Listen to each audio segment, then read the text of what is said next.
I can't believe in the decision that I'm trying to make. I can't have faith in not knowing what I'm going to do because I didn't really make a quality decision. I just made a decision because it felt good. I just made a decision because what Troy doing, I want to do. I just made a decision because, does that make sense?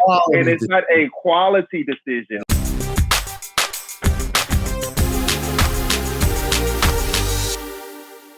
What's going on, guys? Welcome to another edition of Dads on Purpose, the podcast. I'm your host, Josh Ashford, man. And you know, as always, I got the big homie, Kevin Brigance, man, a.k.a. Mr. Kevin, a.k.a. KB. How you doing, bro?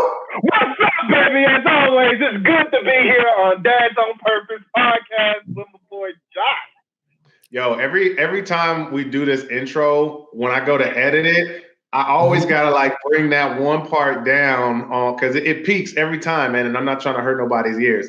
But yo, man, we got LaTroy Tillery, man. We're gonna call him Troy because his friends call him Troy. So we friends, we family, man. What's going on, Troy? How you doing, man?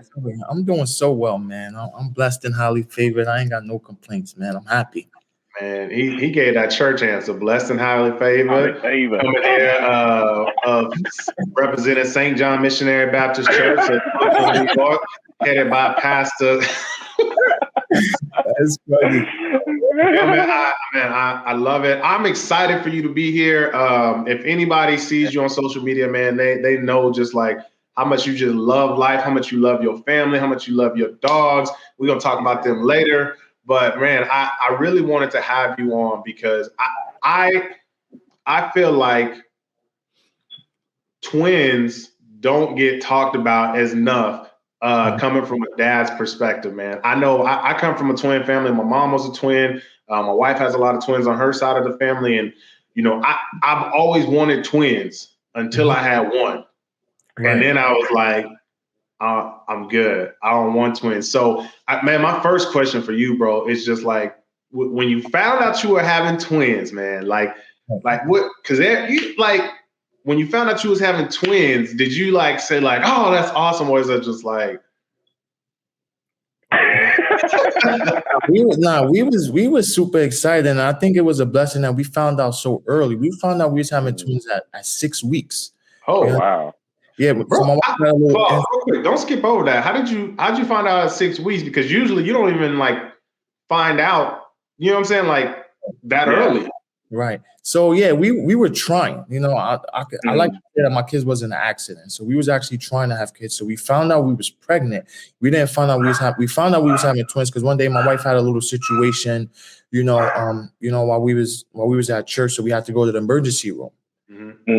Ultrasound to make sure everything was okay, and then that revealed to us that we was having twins. And I mean, super happy, man. We was excited because, like I said, we was trying before. Those is actually our rainbow twins. So we had some situations before with miscarriages, and we had a baby pass away, during delivery and all of that stuff. So, these was our rainbow twins. We were super happy. We was excited, man. Bro, that's a whole nother podcast that we need to talk about that people don't really talk about. It is dealing with the rainbow babies. Like I said, my mom was a twin. Her twin actually passed away when she was 3 months old. And I feel like that's a whole different other conversation, man. That like, but anyways, man, we're not gonna go down that road, man. We're not. But man.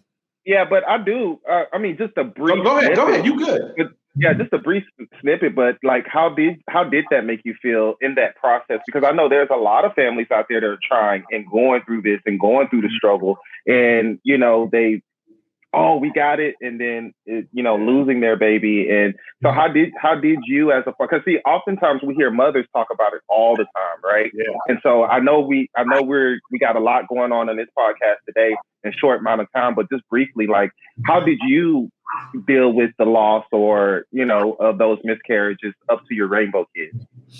It probably sounds corny, but I mean, I just naturally have a positive attitude, man, and I firmly believe that everything happens for a good reason. So we never looked at it like we was being denied a baby. We just felt like it was being postponed. You know what I mean? Because we lost 2 babies and then we ended up having 2 at the same time. A boy and a girl. So we feel like everything is divine purpose. And I don't want to sound like no super spiritual dude because I'm really not. You know what I mean? I don't know why I'm coming across like that today, but I mean, I just have deep-rooted faith that everything happens for a reason. And when I talk about faith, I don't mean like from like a God perspective. You know what I mean? I really believe in universal principles and things of that nature. But I just know everything happens for a good reason.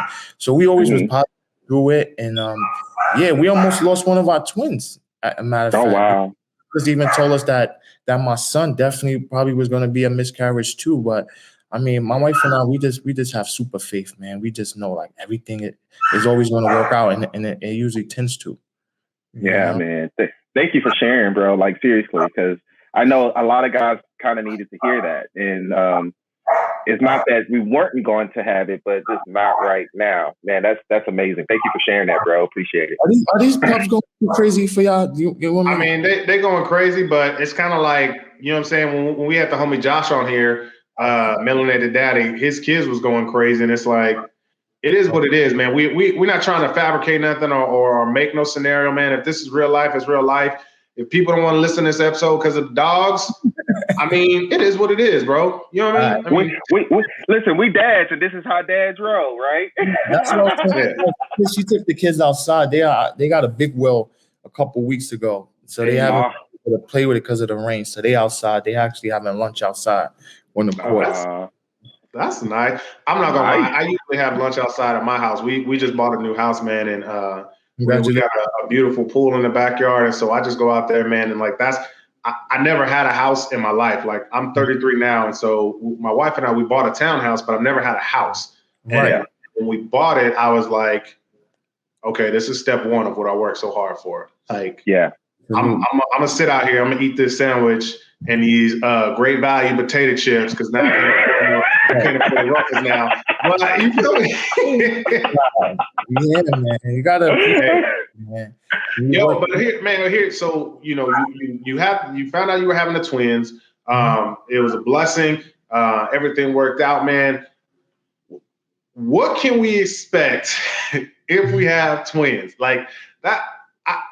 Because I don't know. I have friends that have had twins, but we never really talked about it. Matter of fact, she had twins and she did the cloth diapers with both of them. And they were in Japan. So like you in a different country, and that's just like a whole different crazy situation. But like, what is something that doesn't get talked about enough? Like when you have twins, like this is something you should know about because we might try to have another one. And if if the Lord blesses us with twins, I need to come back to this podcast and be like, yo, Troy told me. Just expect the best. So you already have. So this was our situation. We didn't have kids prior to the twins. So this is all we know. You know what I mean? If we could have a single baby right now, that would be a piece of cake. You know what I mean? So we expected the best. I mean, expect everything to cost double. And the approach that my wife and I took, my wife, she nursed, she breastfed, but she did it through a bottle so that I could help. You know what I mean? So I was all in from day one. You know what I mean? It was literally nothing that my wife could do with the kids that I couldn't do. You know, to this day, it's the same way. You know what I mean? So we kind of took the approach like two single parents. I had a baby, she had a baby. But we would alternate the baby so that one baby wouldn't get attached to any one. Got you. Wow. Yeah, that's awesome. That's what worked for us. That's what we did. Yeah. You know what I mean? Yeah. I was just always super helpful. And from day one, I just jumped in, man, and did everything that I could do. You know what I mean? Because number one, I was super excited that we had the kids. And plus, I'm just a servant, man. I never want my wife to have to carry more than she have to. I don't think that's right. You know what I mean? Bro, where did that mentality come from? I'm not trying to cut you off, and I know KB, he wants to get in here, but like, where did that mentality come from? Because like you said, like when I'm talking to you, and it's crazy because when people from New York usually don't have as calm demeanor. Maybe you've been in the South too long. I don't know, but it's just like you just have a positive outlook, and it's just like, yo, like I am a husband. This is what a husband should do. Like I am a father. This is what a father should do. Like, what was that ingrained in you? Like, no, it actually wasn't. I think it's just a part of me because, like I said, I didn't. My dad was never around. My mom was never married, so I never had neither one of these roles modeled for me. So I figure it out. You know what I mean? I mean, I think it's just my principles. You know what I mean? I just love my wife so much. I just want her to be happy, and I just just think it's sucker type stuff for a dude to feel like, okay, this is your role. You need to do this. You need to do that. Like we just don't play roles. Like at the end of the day, the job has to get done. It's gonna get done. If I have to do things with the kids, this is what it is. My wife and I, we have goals, right? We have a vision for our family, and we need to get there. It doesn't matter who needs to do what. Like this house needs to run like a well-oiled machine. Period. If I'm doing the dishes, it just doesn't matter. We don't do roles, man. That's what I was saying, man. I'm all in, and the job got to get done. Period. I like that, bro. Man, hey, you taking notes over there? What you got? Bro, he's just saying so much good stuff. First, I want to go back to breastfeeding, right? Because fellas, being men and being father, we play a very important role with helping our wives with breastfeeding. And believe it or not, breast milk is the best milk that your kids have ever had. And breastfeeding is extremely difficult on a woman. Like, man, it's very tiring. It takes a lot of energy. She got to be eating properly. And man, we got to really step up if you want your wife to do that, because you want the best. Not even that, but then there's stuff that they can't do while they're breastfeeding. So like my wife, we're on. Hold on, no, I'm not saying nothing that I can't say. I was just like, she was coming to the back room, and I thought she was about to come in here. I'm like, hey, record it. But no, so we're just now getting on. So our youngest is 8 months, and we keep like the gallon-sized bags of breast milk in the freezer. And so every time you need to come thaw some out, blah blah blah blah blah. So now we're down to our last 2 gallon-sized bags. And my wife is like, so she's not breastfeeding anymore. But we got all this allergy and stuff going on down here right now. She's like, oh my goodness. She's like, I can take the real stuff. Because like there's things she can't eat. There, like you said, there's medicine she can't take. And it's just like, I was just co-signing with you, like, yo, like it's hard. Like it's hard.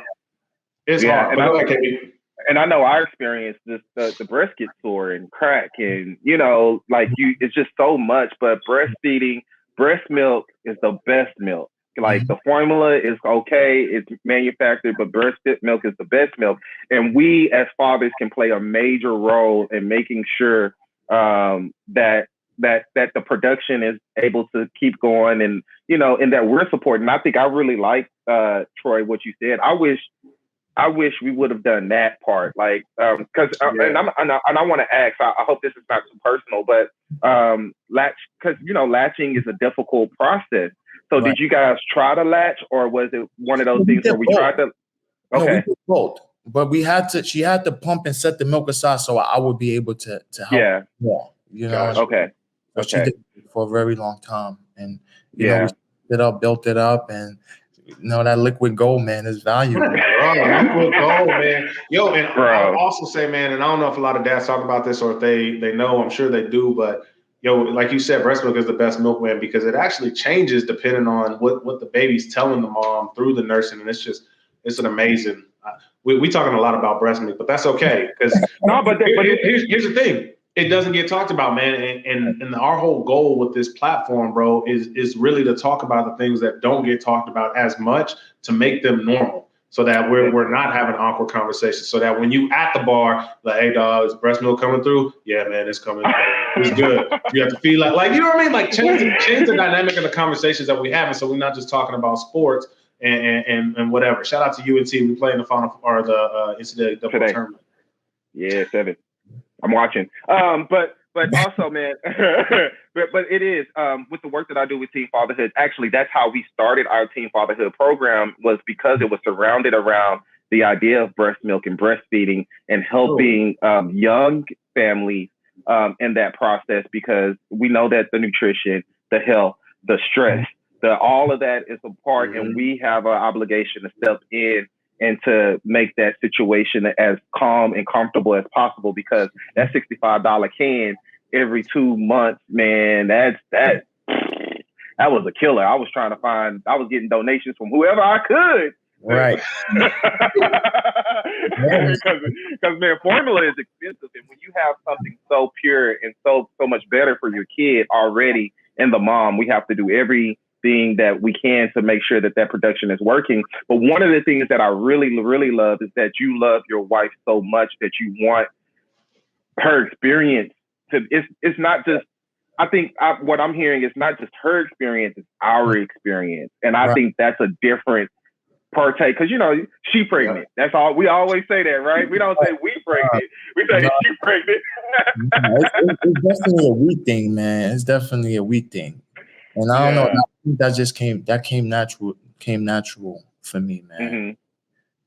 Bro, I was watching this meme, and this is just a joke, whatever. I was watching this thing on the internet, and it was this wife calling the husband, and she was like, "You know how when I got pregnant, you said we were pregnant?" And he's like, "Yeah." "You know how when I gave birth, you said we gave birth?" And he's like, "Yeah." She's like, "Well, we just wrecked the car. I'll talk to you later." I was like, what do you say? Like, what do you like? You can't combat that. Yeah, you can't combat that at all. Anyways, man. Yo, so you got the 2 kids, man. You're super helpful with your wife. You're super helpful, involved with the kids, man. And then you get 2 big Dalmatian dogs. Yeah. And so I'm like, because when I think about it, man, like you said, all you've known is twins. And so for me, never experiencing that, I'm like, bro, twins. Like, I got one. That's 2 toddlers. Yeah. That's 2 8-month. That's okay. Okay. And then you add in 2 dogs. 2, and they weren't just dogs, they were puppies when you got them, right? Yeah, it was 8 weeks. 8 weeks. I'm like, and your kids aren't old. Like, yeah. And so I'm like, well, now you just added another set of twins. And I'm like, what dynamic did that change, if anything, in the house, man? Because I'm just trying to wrap my head around it. That's really why I'm asking questions for me. It changed a lot. And I think sometimes you don't realize how difficult something is going to be until you get into the situation. But I've also found that once you're in the situation, you'll be surprised by your capacity to handle the situation. You know what I mean? It's like you get stressed. You automatically, I'm in the situation now. I don't know how I'm going to deal with it, but you figure it out. You know what I mean? I mean, it's definitely crazy, but it's been a blessing, man. You know, and I think another thing that helps me, which has always helped me, whenever I'm in a difficult situation, it's very easy for me to kind of project myself into the future when it's easy. Does that make sense? Like, difficult now, but my mind is already in the future when I'm going to be looking back, like, oh, that really wasn't that hard. Yeah. You know? No, yeah, that's a bar, bro. Because I mean, in my head, I'm like, yo, like, how can we all get to that space? Because that's where, like you said, you and your wife have goals. And back in, a couple of weeks ago, we had Josh on here, Melanated Daddy. And he was like, people talk about marriage like it's hard. He's like, marriage is not hard. He's like, this is the easiest relationship I've ever had. He's like, because we both understand where we're going. And so what it sounds like, Troy, when you're talking about like, yo, when I know where I'm going, when I know what it looks like, bro, it's easy. You feel me? And so I'm like, this is when you know why, that you can figure out any how. I think some people, they get too lost on the how, right? You just need to know why. Why am I doing this? If you know why you're doing it, you're going to be motivated. You're going to have the energy. You're going to figure it out. The how is always easy. It's the why that makes people stumble. You know what I mean? And we know why we're doing it. Like, the pups is going to create an amazing experience for the kids. Like, I never had puppies growing up. Like, I just want my kids to have like a super civilian life. And when I say super civilian life, people think I'm talking about like military and stuff. But like, I'm from the hood. Like, I grew up in one of the toughest neighborhoods in Brooklyn. Like, my experiences was crazy. If I told you, it would blow your mind. And I think a lot of people, they see me now. Like, I was talking to my barber. This was before the pandemic. And I think this is a blessing, but I also think it's a curse. So I was talking to my barber, and he like, man, I thought you was, we were just kicking it. You know what I mean? So I was just sharing a little bit about myself, whatnot. And he was like so surprised. He like, man, I thought you was like this Ivy League, type of dude. Like, I'm like, boss, you got me totally confused. And I think that's a blessing because I've always been able to maneuver in different circles where some of my friends were not. Like, some of my friends, you would see them in like cross the street. Whereas me, I always was welcome, in different circles, like corporate, it doesn't matter. So I think that's why I've been able to receive certain amount of blessings because, I make it where I can get in the room. And then once I'm in the my thought process, my work ethic, everything is going to keep me there. But you got to be able to get in the room first, right? You know what I mean? Yeah. So, I think That's real. you got to be able to, No, what I was saying, I lost my thought. What I was saying is that so people see me now and they don't understand, like, you know what I mean, where I came from. And I think that also maybe keeps some people away from me who may feel like they can't relate to me, where I really will be able to add value to them. And I think that's the biggest thing that hurts my head, that, man, I don't want a young guy to see me and think like, man, this dude is like this super square. I can't relate to him. I don't want to hear from Troy. I really am the person you need to talk to, because I've been I know Kev got the look on his face. He want to get in here. But I want to know, because like you said, you want to be super relatable and you want people to understand, and you want these kids or people to know that, like, yo, we're coming from the same background. I'm wondering, not to dive too much in the information, I don't know if the statute of limitations is up or whatever, but like, what is it you can tell us that was about your upbringing? I fell into the traps that most inner city kids would from my neighborhood. Like, I'm the neighborhood where I'm from in Brooklyn is called the 90s. Because you meet a person from New York, you say I'm from New York. Then once we establish that we both from New York, I'm from Brooklyn. Okay, what part of Brooklyn are you from? You know what I mean? So to the most common denominator, I'm from the 90s. Which is also referred to as the Nine. So I'm from one of the illest neighborhoods in Brooklyn. So I fell into into the traps that most would, gangs, trapping, you know what I mean? My brother got life in prison. He didn't make it out. You know what I mean? So, man, no. And that's what I'm trying to bring out, because like that's what it combines, it bridges everything together, man. Because with, like you said, like, you see you now, you got twins, you got the wife, you living in, you know what I'm saying, like North Atlanta. You got going through all of that. I made a decision, and this is what I always try to tell people. And don't get me wrong, man. I understand there's a lot against us, man. Yeah. I understand. Trust me, I understand more than anybody. The way the system is designed for us not to be able to come up. But I also firmly believe, once you make a decision that you're gonna take a different path, you can do that. You know what I mean? You know what I mean? I don't care about college. I don't care if you had your dad.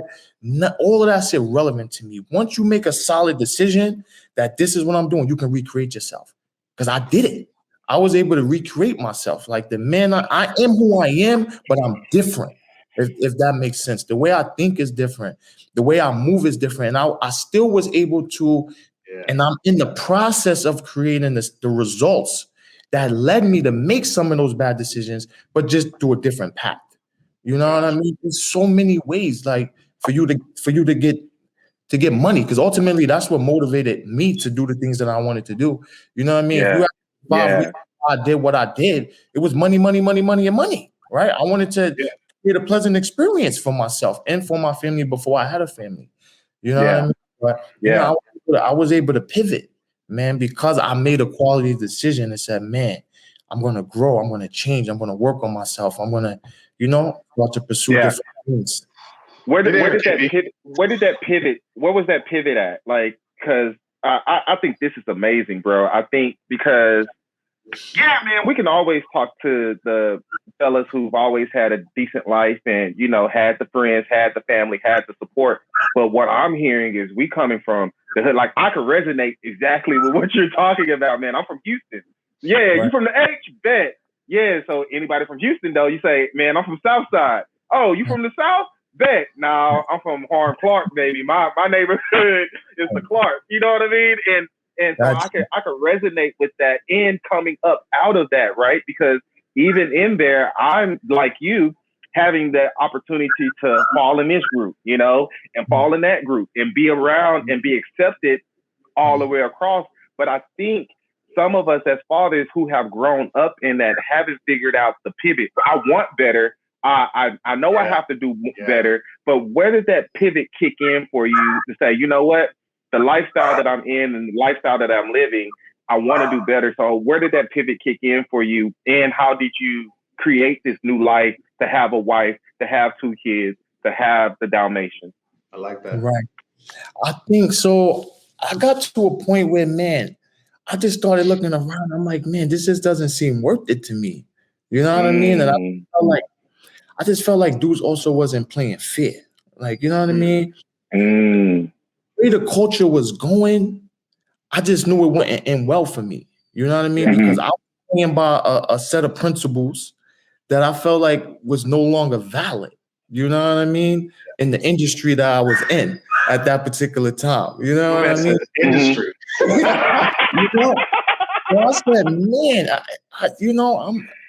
I'm like, man, this isn't gonna work out. So I gotta start moving on. And honestly, one day I just kind of had, and I think this is where maybe like the spiritual part come in, because one of my really good friends, he kind of was on the same path as me, but he's literally a pastor now. Yeah. One day I really just had this real sense of paranoia. Like, I can't explain it. Like, I almost went cold turkey. Literally, I went cold turkey. Like, I'm done. Wow. Like, you know what I mean? And the biggest thing I did was I really stopped communicating with certain people. I really just kind of like removed myself from certain situations. And no one understood what I was doing. It really didn't make sense. And as a matter of fact, I was with my wife at the time. A lot of people thought it was my wife that was influencing me to make these decisions, but she had nothing to do with it. You know what I mean? It just so happened that God put her in my life at that time, so it worked out. But I started making all these decisions and no one understood, and now it all makes sense. You know what I mean? And I think I had a certain level of respect that no one could question me. Like, and I think a lot of people have that fear, like how people are going to look at me, what people are going to think about me. I think I had a certain level of respect that nobody could question what I was doing. That never was a fear of mine. You know what I mean? And now I talk to a lot of my friends, and man, they be like, man, I wish, you know? Wow. Up. Like, I mean, these dudes are super up, super paid. A lot of my friends, they all in the rap industry now. You know what I mean? These dudes are super paid. Like, they calling me in Bentleys and stuff. And still they could trade their life for mine. Bro. You know what I mean? Because I have the peace of mind. That's what people always tell me, what do I value the most? It's the peace of mind. Like, my thought process. You know what this reminds me of? My thought process literally used to be, you cannot sleep in the same place 2 nights in a row. Now I can't imagine not sleeping in the same bed 2 nights in a row. You know what I mean? Wow.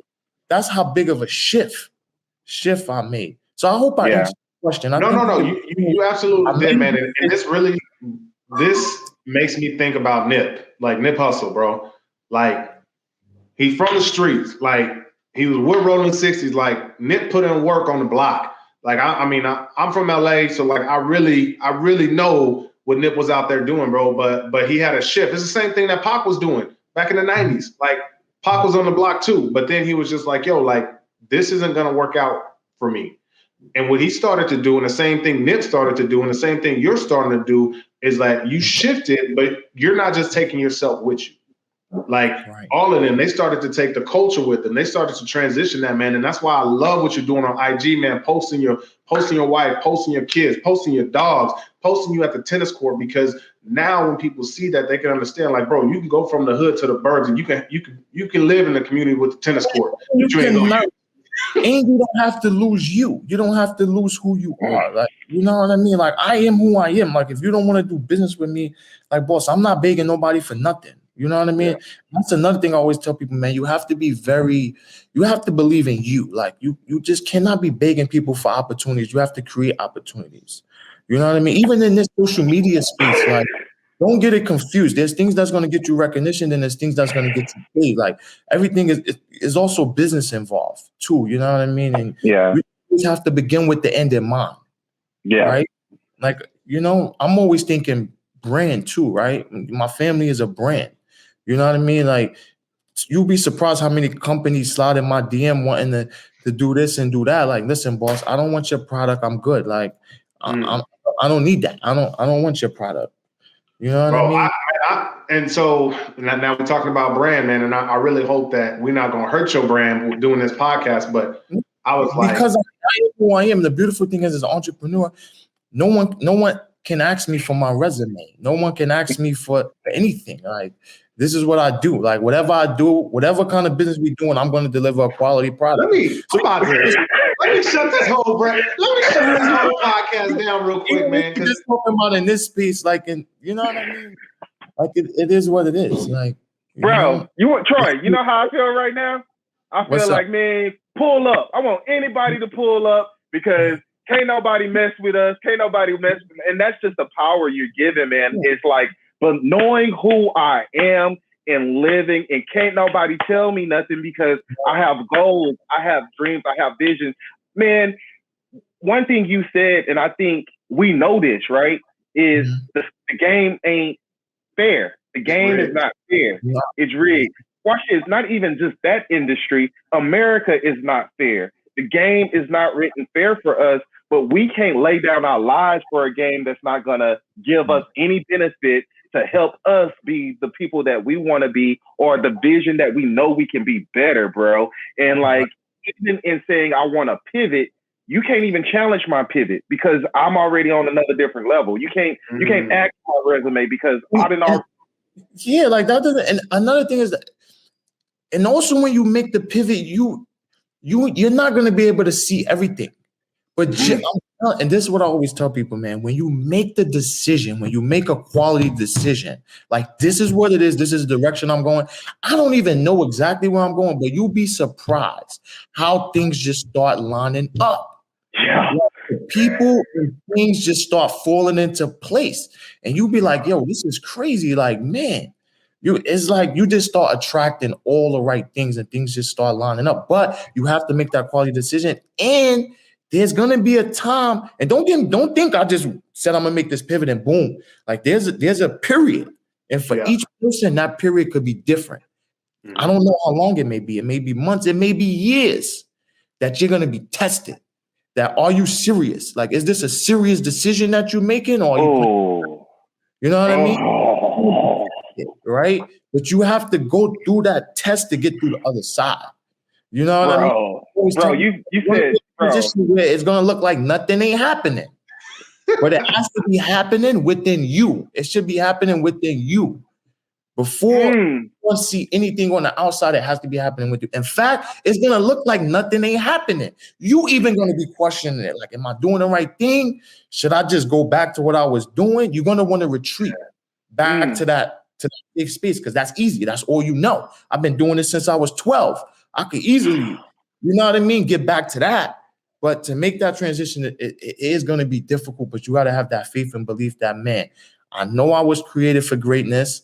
I know I got it in me. If I did it there, I could do it here. In fact, this is easy because I'm not ducking. You know what I mean? Yeah. I'm not having to worry about where I'm sleeping. I ain't worried about down on me. I'm not, you know what I mean? This is the easy part. You know what I mean? That was different.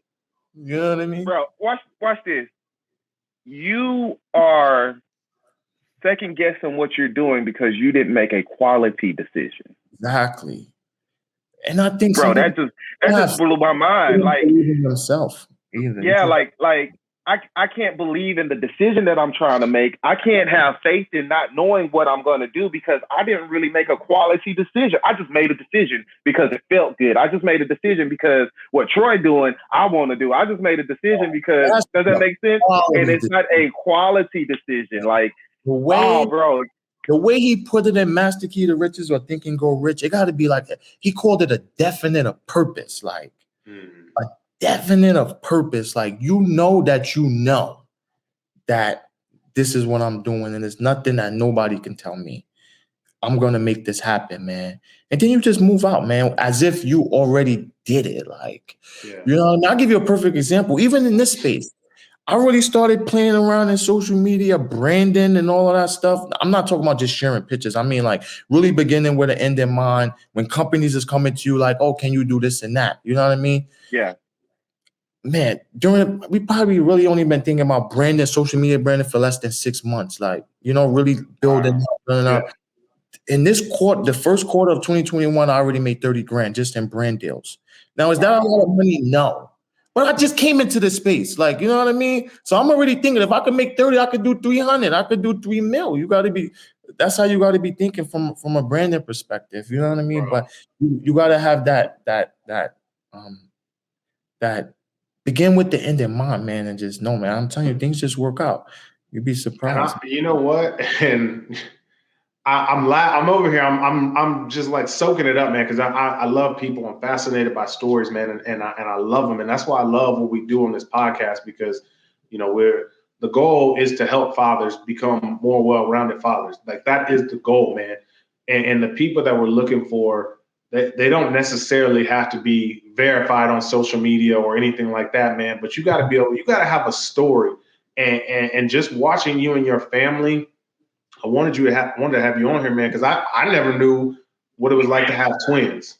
And I'm like, yo, somebody else wants to know what it's like to have twins. But when you start to hear somebody's story, man, like everything, like just the shift, man. I didn't know we were going here.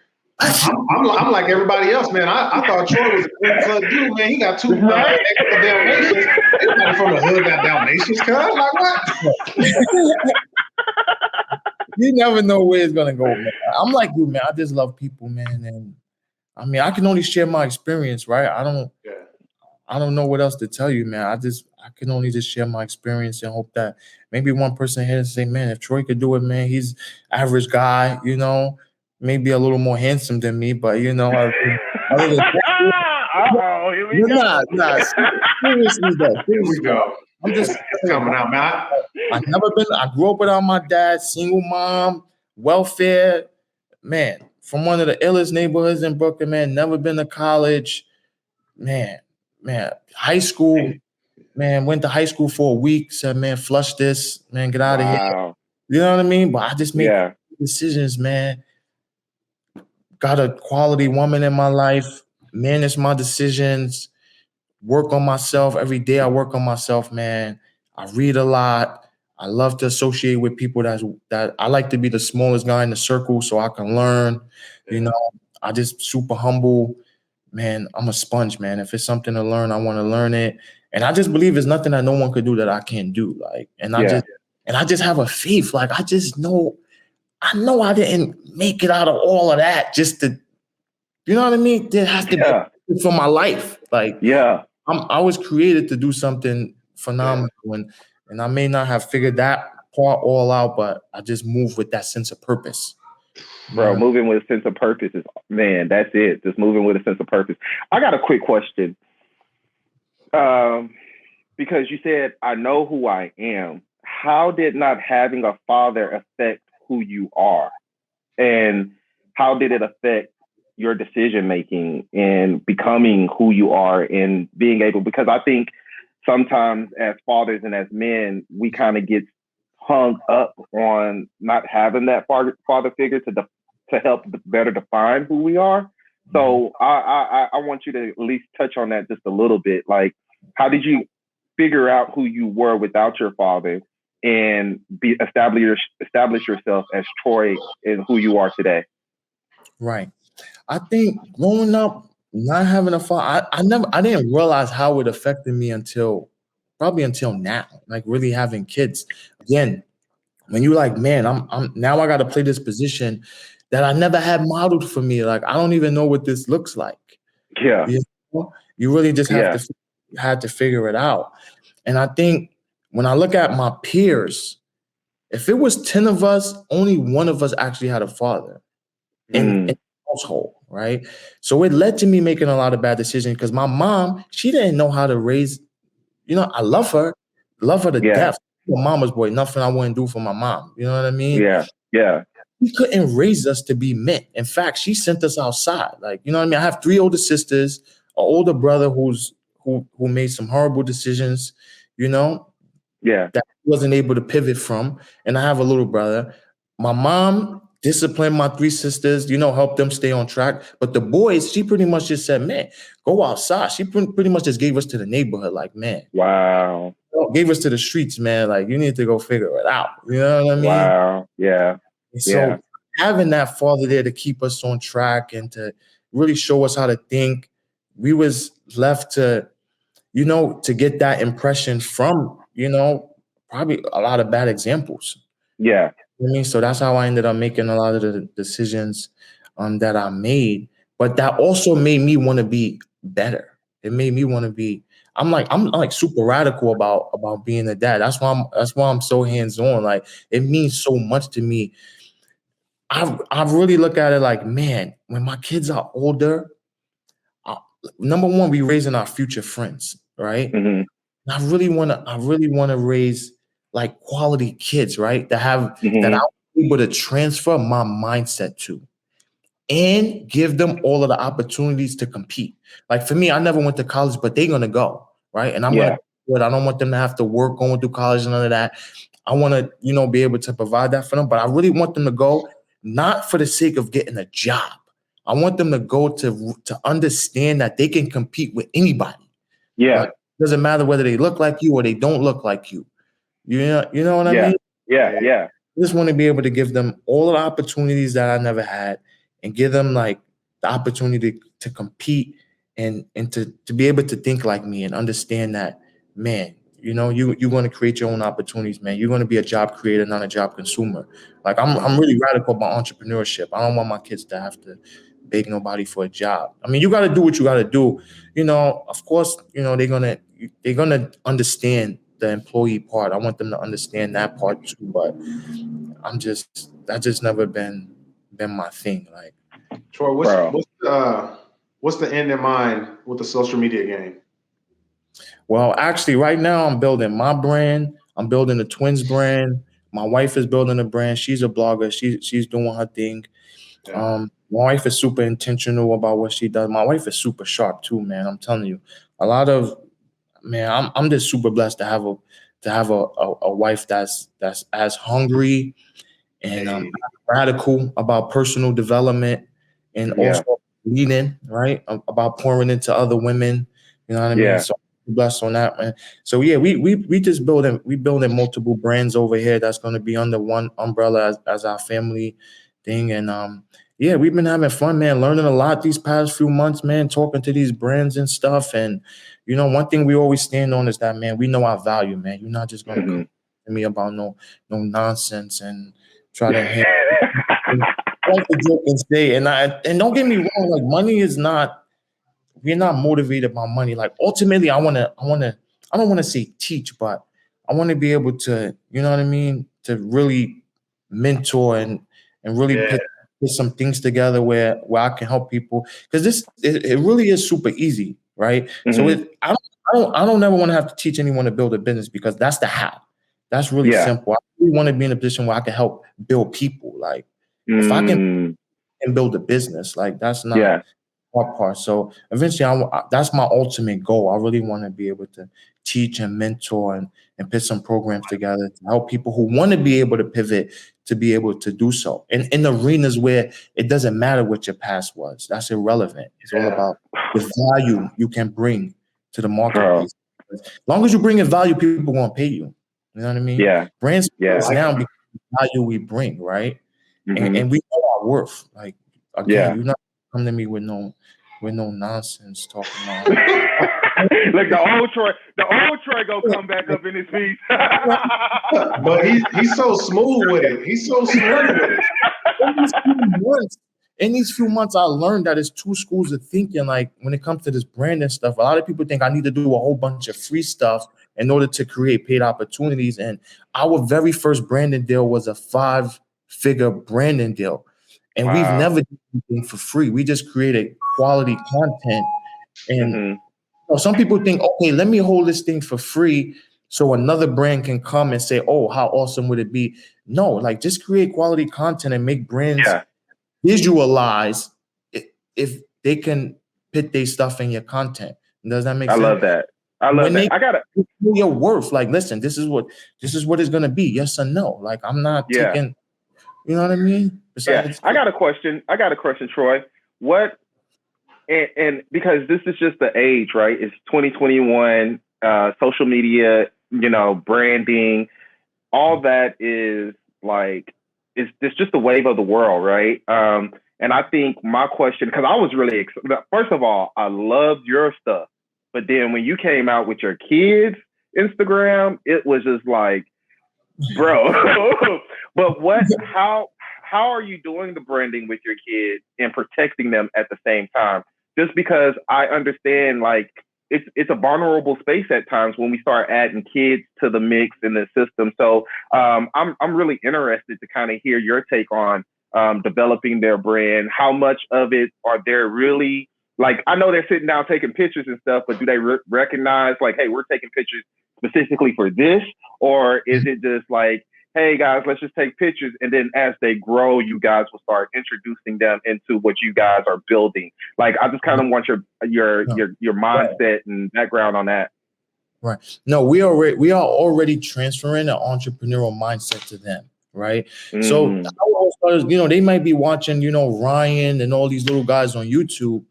Like, nah, we're not raising no YouTube zombies. So I tell them, you like that? You can do that. Let me show you. We helped them create some reels, things of that nature, and then I shared it onto the TV. Like, you on TV, like, you know what I mean? Like, wow, that's your episode. Like, you know what I mean? You a star. You on TV. You ain't gotta watch Ryan. Let's watch you. You know what I mean? I'm super excited about it, and you know what I mean. The branding deals that they get, like, one company paid my daughter $500 to put a bow in her hair. You know what I mean? I shouldn't even. Go there. But what I'm saying is, we get their rewards. Like, what do you want? I teach them, certain percentage, it's taxes. You need to save some. You need to save some, and let's go get a toy. You want a toy? Let's go get a toy or something. You know what I mean? But we make it fun for them, man. We never make them do anything that they don't want to do. If they don't feel like taking pictures or they don't want to, that's it right there. Not trying to fulfill your own agenda through them. Kind of like people trying to live through their kids in sports, man. That's their brand. Their brand is gonna grow at its own pace. I can only control, what I'm doing, what my wife is doing. I have more control over what the pups are doing. But my kids, they're gonna do their thing, man. They're gonna be happy, man. They gotta be happy doing what they're doing. If they're not happy, they're not gonna love it. They're gonna be like, might as well go get a job. This is stressful. You know what I mean? I don't want to do this. Yo, if y'all haven't seen LaTroy's dogs, please go to his IG and see these mammoths, miniature dogs that he talking about. They're beautiful dogs. They're beautiful dogs, man. Those are his kids, man. But them joints big. Yeah, I got a dog question. So, are you the dog guy, or is it the family? Man, I was the least dog guy. I probably was anti-dog, but man, that's how it goes, man. That's how it goes. And I probably spend the most time with them because I'm up first. I'm the first one up. I'm taking them out. I got them running with me. I'm training them. But the kids love them. They still young, so you almost gotta protect the pups from the kids because the kids are super rough. Yeah. Ride them like ponies and stuff. Yeah, a lot of fun. Many horses. Yo, man, I love it, man. Being on here, bro. KB, you got anything else, man? Man, I don't, bro. Like, no, that's straight, man. But Troy, what? Sorry, I didn't mean to cut you off. Go ahead. No, I'm just. I was just saying. I enjoyed this. I honestly was not what I was expecting when we started. And I mean, bro, you filled my heart. I hope you encourage so many men that comes from a similar background. Like, I appreciate your openness, your honesty and your love to help other people develop, not the how, but to develop. You know what I mean? And like, I wasn't expecting this, but it's good, bro. It's really good. Well, we might have gotten off a topic, man. I mean, that's what was in my heart, man. Like I said, I could only share my experience. It is what it is, right? But thank you for sharing, man. That's the beautiful thing is, like, I have a road that I want to go down, man. But I'm not prideful, and I listen. If the Lord speaks and says we need to pivot, we need to pivot, and that's exactly what He did, man. And I'm so thankful, man. What are there final words that you would like to share with dads out there, man? Whether it could be about having twins, about having dogs, about having a brand, I don't care. But it's like, whatever it is, are there like final thoughts that you want to share with people before we get out of here? I would just tell people, man, begin with the end in mind, man. Just know where you're going, have a purpose, have a vision. As the husband, the father, it's our I feel is our responsibility to cast a vision for the family, and we gotta take it there, man. And as long as you have that vision, your wife is going to support you, because women want to be led, right? It's biblical, right? They were created to be the helper, right? They want to help, but most of the time they show up as nothing to help with. You know what I mean? As long as you create that work, as long as you create that work and that vision, man, the family is going to prosper, man. And at the end of the day, that's all you want, man. You want the family to prosper, and you want to be creating, generations of, thinkers, man. People with purpose, kids with purpose, happy. I feel like every episode I say that's a whole nother podcast, because I feel like there's just so much to talk about, man. But KB, what you got, man? Final words, final thoughts. Bro, get you a notepad when you listen to this podcast. If you listen to this podcast and didn't take notes, get you a notepad, because see, the beautiful thing about this was begin with the end in mind. It doesn't matter where you're coming from. It doesn't matter where you are right now. If you feel like there needs to be a pivot in your life, you don't even know how it's going to happen. You just need to know that where you want to be, and it will happen automatically for you if you keep the positive mindset. And Troy told us it's going to be times where it's tough and we don't know what is going on in the middle of that transition. But we all can make a transition that's not just beneficial for us as men, but that's beneficial for our family and our kids. And Troy, thank you so much. Man, like I said, man, I didn't write so many notes. Like, I can't. Thank you for having me, man. Thank you for having me. Since I've been on social media, man, I've been blessed to be able to connect with some pretty sharp dudes. So I'm happy now I've been able to connect with you guys. And man, anything I can do to add value to the platform, let me know. I mean, it is what it is, man. I'm here. Yo, everybody out there on internet land, YouTube land, if you are a strong father, or if you are not a strong father, if you're a father, if you want to be a father, man, head to tlcbrand.com, tlcbrand.com, man. It's a brand for fathers, by fathers. You see Kev with the shirt on, you see me with the hoodie on. Use the code DADLIFE, DADLIFE, get 20% off your first order. Until next week, take care, y'all.